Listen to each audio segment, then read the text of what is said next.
அல்லேலூயா ஸ்தோத்திரம். தந்தை தன் மகளுக்குச் சொல்லும் ஆற்றல் பார்ட் 3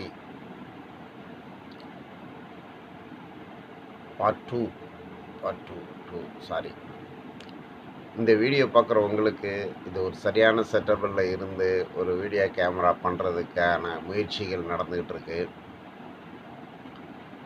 இதில் எடிட்டிங்கு இப்படி ஏகப்பட்ட காரியங்கள் இருக்குது. இது ஒரு ட்ரைனிங் பீரியடு தான். இதில் ஒரு 150 வீடியோ போட்டாச்சு. நான் ஒவ்வொரு முயற்சியாக பண்ணிக்கிட்டு இருக்கோம். இதில் கேமரா வேல்யூவேஷன் இல்லைன்னு பார்க்குறத விட என்னுடைய எதிர்கால கருத்துக்கள் நல்லா இருக்கு, அது மட்டும் பாருங்கள் அப்படிங்கிறது தான் என்னுடைய இது. அந்த மகள் அப்பாவும் ஆக்சிடெண்ட் ஆனதுக்கு பிறகு மகள் தன் அப்பாவோட உட்கார்ந்து அந்த வைத்திய காலங்களில் அவங்களுக்கு சேவை செய்துக்கிட்டு இருக்கும்போது அந்த தகப்பனானவனுக்கு ஒரு ஏக்கம், ஒரு பயம், குடும்பத்தை குறித்து கவலைகள் இருக்கும். ஆனாலும் திடன் கொள்ளுங்கள், நான் உலகத்தை ஜெயிச்சேன் அப்படின்ட்டு வேத வசனத்தின் பிரகாரமாக அவர் தன்னுடைய மகளுக்கு தன்னுடைய கடந்த கால வாழ்க்கைகள், தங்களுடைய எதிர்கால வாழ்க்கைகள், பிள்ளைகளுக்கு சேர்த்து வைக்கக்கூடிய சொத்துக்களோட அறிவுரைகளை அதிகமாக கொடுத்துக்கிட்டே இருந்தாங்க. அதை மகளும் உட்கார்ந்து அதை அதை நல்ல சப்போர்ட்டிவாக பூஸ்டாக எடுத்துக்கிட்டு இருந்தாங்களாம். அப்போ அதில் அவங்க அப்பா சொன்ன ஒரு சம்பவம் என்னென்னா, அவர் ஒரு முறை வாழைத்தோப்பில் வாழைக்கு வெட்டுறதுக்காக, அது வாழை வெட்டுறதுன்னு சொல்லுவாங்க, அந்த மணலில் புரட்டி போட்டு வெட்டுறதுக்காக ஒரு 10 பேரோடு போயிருக்காங்க. அதில் அப்பாவுக்கு கெட்ட பழக்கம் எதுவும் இல்லாததுனால அப்பாவை நம்பி பொறுப்பாக ஒப்பு கொடுப்பாங்களாம். அப்போ அந்த வாழையை வெட்டிக்கிட்டு இருக்கும்போது அதுக்கு எல்லாத்துக்கும் கூலி பேசி கூலியாக வேலை செய்துட்டு இருக்கும்போது சென்னையிலேருந்து ஒருவர் அந்த லேண்டை வாங்கி வச்சுருந்து அதுக்கு விவசாயம் பண்ணுறதுக்காக வந்திருக்காங்க. அப்போ அவங்களுடைய மருமகனும் வந்திருக்காரு. அவர் பார்த்துட்டு என்ன பண்ணியிருக்காரு, இது எப்படி வெட்டுறீங்க, அதை கரெக்டாக வெட்டுறீங்களா, ஒரு ஆள் இவ்வளோ தூரம் வெட்டணுமா, இதை கரெக்டாக வெட்டலைன்னா எப்படி அப்படின்னு சொல்லி அவங்கள ஒரே டார்ச்சர் கொடுத்துக்கிட்டே இருந்திருக்காரு. அப்போ இவங்க அப்பா கோவப்படாமல் சரிங்க சரிங்க சரிங்க சரிங்கன்னுட்டு அப்படியே அந்த எல்லையை கடந்து போனதுக்கு பிறகு, இது இத்தனை மணி நேரத்தில் வரணும், ஒரு ஆள் நோஞ்சானா இருக்கா, அதனால் இந்த இடத்த இன்னும் எக்ஸ்ட்ரா வெட்டினா தான் காசு தருவேன் அப்படின்னு சொல்லி டிமாண்ட் பண்ணியிருக்காரு. சரின்னு வெட்டிட்டு இருக்காப்புல. அவர் வெட்டி எல்லாம் முடித்ததுக்கு பிறகு அப்புறம் எங்களுக்கு சொந்தக்காரங்க லேண்ட் இருக்குது, அங்கேயே வெட்டுங்க அப்படின்னாங்களாம். இல்லைங்க, எங்களுக்கு வேறு வேலை இருக்குது, அதனால் நாங்கள் வர முடியாதுங்க அப்படின்னாங்களாம். நீ வரலன்னா வெளியால் கொண்டு வச்சு வெட்டுவேன்னாரா, ஏதோ ஒரு தகராறு பண்ணிங்க, சரி பண்ணிக்காங்க அப்படின்னு சொல்லிட்டு வெளியில் வந்திருக்காரு. அப்புறம் அவங்கக்கிட்ட கொஞ்சம் கொடூரமாக நடந்திருக்கும், இவங்க பொறுமையாக இருந்துக்கிட்டே இருந்திருக்காங்க. அப்போ அதை அவங்களுடைய மாமனார் கவனிச்சிருந்துட்டு நேராக நீங்கள் வீட்டுக்கு போங்க அப்படின்னு சொல்லிட்டு இவரோட உட்காந்து பேசும்போது, பொதுவாக இந்த ஹார்ட் ஒர்க் பண்ணுறவங்களுக்கு பொறுமை இருக்காத, உங்களுக்கு எப்படி பொறுமை வந்துச்சு அப்படின்னு கேட்டாங்களாம். இல்லைங்க, நான் கொஞ்சம் கடவுளுக்கு பயந்தவன், கொஞ்சம் வேதங்களை படிக்கிறேன், அதனால் இந்த மாதிரி ஆளுங்க கொஞ்சம் கொடூரமாக பேசுகிறாங்கன்னா அவங்களுடைய சூழ்நிலை, அவங்க வளர்ந்த விதம், அவங்க செயல்பாடு, இதனுடைய பின் விளைவு முன் விளைவை எதிர்பார்க்காம பேசுவாங்க. அவங்களோட நம்ம கோவப்பட்டு பேசினோம்னா அது நல்லா இருக்காது இல்லையா. அவங்களுடைய தாகம் கடினமாக வேலை வாங்குகிற ஒரு மைண்டை வச்சுருப்பாங்க. அதே நம்ம பெருசாக எடுத்துக்கிட்டு இருந்தோம்னா சண்டை தான் நடக்கும், அதை யாரும் செய்ய மாட்டாங்க, அதை அவங்க புரிஞ்சிக்க மாட்டாங்க. அப்படி அவங்களா வர்ற வரைக்கும் பார்க்கணும், இல்லைன்னா நம்மளை புரிஞ்சுக்கிட்டவங்ககிட்ட நம்ம வேலை பார்த்துக்கிட வேண்டியது தான். எல்லா காசுக்கு தானே வேலை செய்கிறோம். அவங்களால கடினமாக வேலை வாங்க முடியுமே தவிர கடினமாக வேலை செய்ய முடியாது இல்லையா. நம்மளுக்கு கடினமாக வேலை செய்ய முடியுங்கிற சொல்லி கடினமாக பேசுகிறவங்ககிட்ட சண்டை போட்டால் அதுதான் பிரச்சனையாகும். இப்போ ஒருவருடைய குணாதிசயம் அப்படி தான்னா நம்ம அதை விலகி போகிறது பெட்டரு அப்படின்ட்டுருக்காரு. அவர் அப்படியே கை தட்டிட்டு உட்காருங்க சேர் போட்டு அப்படின்னாப்பலாம். இல்லையா, நீங்கள் மேலே உட்காருங்க, நான் கீழே உட்காரேன்னு. இல்லை, எனக்கு அந்த எண்ணம்லாம் கிடையாது, என்னை பற்றி நான் உங்ககிட்ட சொல்கிறேன்னாராம்.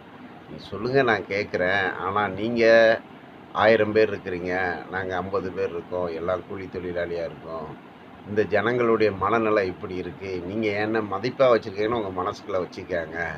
இந்த ஊருக்கு மத்தியில நான் உங்களோட சேர் உட்கார்ந்து பேசினா அவனுங்க சோறு திங்க மாட்டாங்க. அதனால நான் கீழயே உட்காந்துக்கிறேன்னாராம். அவரு சிரிச்சாராம். அதாவது உங்களுக்கு கூட நான் ஈக்குவலா சேர் போட்டு உட்கார்ந்தேன்னா, உங்க சொந்தக்காரங்க சோறு திங்க மாட்டாங்க. ஐயோ! உட்காந்துட்டா உட்காந்துட்டான்னு அடிச்சுக்கிடுவாங்க. அதனால நான் கீழயே உட்காந்துட்டு இருக்கேன். உங்க நட்பு எனக்கு மனசுக்குள்ள இருக்கட்டும். நீங்க சொல்லுங்க அப்படின்னாப்புலயாம். அப்ப அவரு சொன்னாராம், எங்க ஜாதியிலே மேல் ஜாதி, கீழ் ஜாதி. நான் கீழ் ஜாதியில இருந்து இந்த சென்னைக்கு பொழைக்க போனேன். பயங்கரமா கஷ்டப்பட்டேன். அப்புறம் சேமிப்பா இருந்தேன். இப்ப துட்டு சம்பாதிச்சுட்டேன். நான் துட்டு சம்பாதிச்ச உடனே ஜாதி விட்டு போச்சு. எனக்கு அவங்க வீட்ல பொண்ணு குடுத்தாலும், சில சில நேரங்கள்ல அவங்க அக்காவாகட்டும், அவங்களாகட்டும், குத்தி காமிக்கிறது அவங்களுடைய கல்ச்சரா இருக்குது. அதத்தான் நான் பொறுமையா நின்னு நிதானிச்சு போயிட்டுருக்கேன். அதே நிதானத்த நான் உங்ககிட்ட பார்த்தேன். அதனால எனக்கு பிடிச்சிருக்கு அப்டின்னாப்புலயாம். சரி சார் அப்டின்னாங்களாம். அப்புறம் எனக்கு சென்னையில ஓரளவு லேண்டு வசதி ஆயிட்டேன். இது சும்மா பேருக்கு வாங்கி போட்டுருக்கேன். பேருக்கு வாங்கி போட்டாலும் நஷ்டத்தில போயிறக்கூடாது இல்லையா? அத பொறுப்பான ஆள தேடிக்கிட்டு இருந்தேன். உன்னுடைய மூச்சிலே எனக்கு பொறுப்புணர்ச்சி தெரிஞ்சுட்டு, இந்த லேண்ட முழுவதும் நீங்க பார்த்துக்கங்க. நான் அப்பப்போ வந்து போறேன். இதுக்கு என்ன செலவு ஆகுதோ ஆயிட்டும். இதில வர்ற வருமானத்தில உங்களுக்கு ஒரு ஷேர் நான் குடுத்துருந்தேன். அப்படின்னு சொல்லி அன்னையிலேருந்து அந்த லேண்ட கையில ஒப்பு குடுத்தாங்களாம். அதுக்கப்புறம் அவங்க மருமகனோ, அவங்க சொந்த பந்தங்களோ வந்தாங்கன்னா, அவங்க இளநீர் வெட்டி குடுக்குறது, பனம்பழம் வெட்டி குடுக்குறது, வாழைப்பழம் பிச்சு குடுக்குறது, இத விட குடுத்துருவாங்களே தவிர, அவங்ககிட்ட தப்பே பண்ணிக்கிட மாட்டாங்களாம். அவங்க வந்தாங்கன்னா, அவங்களுக்கு முன்னாடி சும்மா என்னமோ கைய கட்டிக்கிட்டு, மரியாதை குடுக்குற மாரி இருப்பாங்களாம். அப்போ அந்த மரியாதை குடுக்கும்போது, ஆ ஒரு முறை அவங்க பொண்ணே கேட்டாங்களாம், "ஏன்ப்பா அவங்க முன்னாடி என்னமோ ஒரு கைய கட்டிட்டுலாம் நிக்கிறீங்க, எனக்கு கஷ்டமா இருக்கு" அப்படின்ட்டு. அப்போ மகள கூட்டிட்டு போய் அப்பா சொன்னாராம், "பாப்பா, ஒரு நல்ல நாய் வருதுன்னு வச்சுக்கயா, அத நம்ம தலையில தடவி விட்டு, அது நம்மளோட கொஞ்சும். ஒரு சொறி புடிச்ச நாய் வருதுன்னு வச்சுக்க, அத நம்ம தடவுனா அதனுடைய வியாதி நமக்கு வருடுதுன்னா நம்ம என்ன பண்ணுவோம்? அது மேல பாசம் வச்சிருந்தாலும் கொஞ்சம் தூரம் தானே நிப்போம். அதே மாரி அவன் மனுஷன் கிடையாது. இந்த லேண்ட் ஓனரு மனுஷரு. நம்மள உட்கார வச்சு கூட உட்கார வச்சாரு. நாம தான் அது கூட உட்கார மாட்டோம். ஏன்னா நாம உட்கார்ந்தா, அவங்க சொந்தக்காரன் சோறு திங்க மாட்டான். அப்ப அவனுக்கு முன்னாகட்டி, இந்த உலகத்துக்கு முன்னாகட்டி நம்ம பயந்துக்கிட்டோமே தவிர, உள் மனசா இல்ல. அவரும் நம்மகிட்ட எதிர்பார்க்கல. ஆனா இந்த சமுதாயத்துல எத்தன பாரதி வந்தாலும், எத்தனை பெரியார் வந்தாலும், எத்தனை இயேசு கிறிஸ்து வந்தாலும், புரட்சியாளர்கள் வந்தாலும், சேர் இருக்கிற இடத்துல தான் பன்னி உயிர் வாழும். சேர் இருக்கிற இடத்துல தான் பன்னி உயிர் வாழும். அந்த மாரி இந்த ஜாதி, ஏற்றத்தாழ்வு இருக்கிற பழக்கவழக்கங்கள கத்துக்கிட்டவங்க, அது இருந்தா தான் நம்மகிட்ட பேசவே செய்வாங்க.